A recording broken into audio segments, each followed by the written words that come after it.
दोस्तों, क्या आप पारस पत्थर को जानते हो? यानी कि फिलोसोफर स्टोन, जो कि कोई भी चीज को गोल्ड में बदल सकता है, चाहे वो आयरन हो, कॉपर हो, हर एक चीज को गोल्ड में बदल सकता है। लेकिन क्या वो असलियत में एग्जिस्ट करता है? एक्चुअली अगर हम लोग इंडियन केमिस्ट्री को समझना चाहें तो वो उतना डिफिकल्ट भी नहीं है। आइए चलिए शुरू करते हैं। दोस्तों, आज का मॉडर्न केमिस्ट्री यूरोप में 18वीं सेंचुरी में शेप लिया था, लेकिन इंडियन और चाइनीज की हिस्ट्री कुछ अलग ही है। एंशिएंट इंडिया में केमिस्ट्री को रसायन शास्त्र, राजतंत्र, राष्ट्रक्रिया या फिर राष्ट्र विद्या कहा जाता था। हमारे एशियंट इंडिया में हर एक चीज का वर्णन हुआ है, जैसे कि मेटलर्जी यानी कि धातुओं की चीजें बनाना, मेडिसिन, कॉस्मेटिक का सामान, ग्लास या फिर डाई। आइए समझते हैं कैसे। आपने कभी सिंध के मोहनजोदारो या फिर पंजाब के हड़प्पा को जानने की कोशिश की है? ये दोनों जगह ये प्रूव करती हैं कि इंडिया पहले से ही बहुत ही ज्यादा डेवलप था। आर्कियोलॉजिकल स्टडी के अनुसार यहाँ पर जिस ईंट का इस्तेमाल हुआ है कंस्ट्रक्शन वर्क में, वो पकी हुई ईंट है, यानी कि बेक्ड ब्रिक है। यहाँ पर जो मिट्टी के बर्तन पाए गए हैं उनमें कुछ न कुछ अलग से मिलाया गया है, उनको डिजायरेबल क्वालिटी देने के लिए, जो कि अर्लीस्ट केमिकल प्रोसेस को दर्शाता है। जैसे कि मोहनजोदारो में चमकते हुए बर्तन को देखा गया है। यहाँ की कंस्ट्रक्शन वर्क में जिप्सम सीमेंट का भी इस्तेमाल हुआ है। ये सीमेंट नींबू,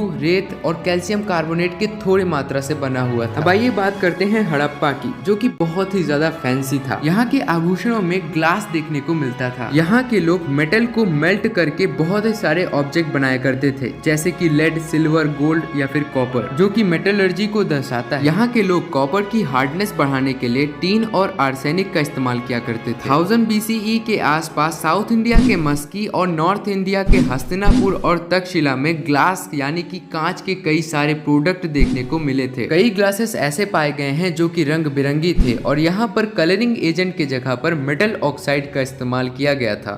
कॉपर मेटलर्जी इंडिया में बहुत पहले से ही आ गया था। ऐसे कई आर्कियोलॉजिकल एविडेंस है जो यह बताते हैं कि कॉपर और आयरन एक्सट्रैक्शन बहुत पहले से ही डेवलप हो चुका था। ऋग्वेद के अनुसार लेदर टैनिंग और कॉटन को रंगने की प्रक्रिया 1000 से 400 BC से ही चलते आ रहा है। नॉर्दर्न इंडिया के ब्लैक पॉलिश्ड बर्तन, जो कि बहुत ही ज्यादा चमकते थे, आज तक रहस्य है कि वो कैसे बने। कौटिल्य के अर्थशास्त्र में समुद्र से नमक बनाने की प्रक्रिया का वर्णन किया गया है। हमारा पुराना एंशिएंट वैदिक लिटरेचर और आज का मॉडर्न साइंस बहुत ही ज्यादा मैच करता है। दोस्तों, कॉपर के बर्तन, लोहा, सोना, चांदी, टेराकोटा और ग्रे कलर के पेंटेड हुए मटके और कई सारी चीजें नॉर्थ इंडिया के आर्कियोलॉजिकल साइट में आपको देखने को मिल सकते हैं। सुश्रुता समिति में एल्कलाइज का इंपॉर्टेंस एक्सप्लेन किया गया है। एल्कलाइज एक ऐसे केमिकल होते हैं जो कि एसिड के साथ मिलकर सॉल्ट बना लेते हैं और एसिड को लेस एसिडिक बना देते हैं। उसके साथ ही साथ ये पानी में भी मिल सकते हैं। चरका समिति में ऐसे लोगों के बारे में मेंशन है जो कि sulphuric acid, nitric acid, copper का oxide, tin, zinc, copper sulphate, zinc sulphate, iron sulphate, iron carbonate, lead carbonate, ये सारी चीजें बना सकते हैं। रसोपनिषद में गन पाउडर बनाने की प्रक्रिया बताई गई है। कई तमिल की किताबें यह बताती हैं कि सल्फर, चारकोल, सॉल्ट पीटर यानी कि पोटेशियम नाइट्रेट, मर्क्यूरी और कैम्फर से कैसे पटाखे बनाए जा सकते हैं। नागार्जुन जी भारत के महान वैज्ञानिक थे। इनके रत्नाकर नामक ग्रंथ में कई सारे मर्क्यूरी कंपाउंड के फॉर्मूला लिखे गए हैं। कितनी अमेजिंग बात है ना ये। इस ग्रंथ में इन्होंने ये भी बताया है कि आप मेटल को कैसे एक्सट्रैक्ट कर सकते हैं, जैसे कि गोल्ड, सिल्वर, टीन और कॉपर। रसायनवम नामक किताब में, जो कि 800 CE में लिखी गई थी, उसमें यह बताया गया है कि फर्नेस,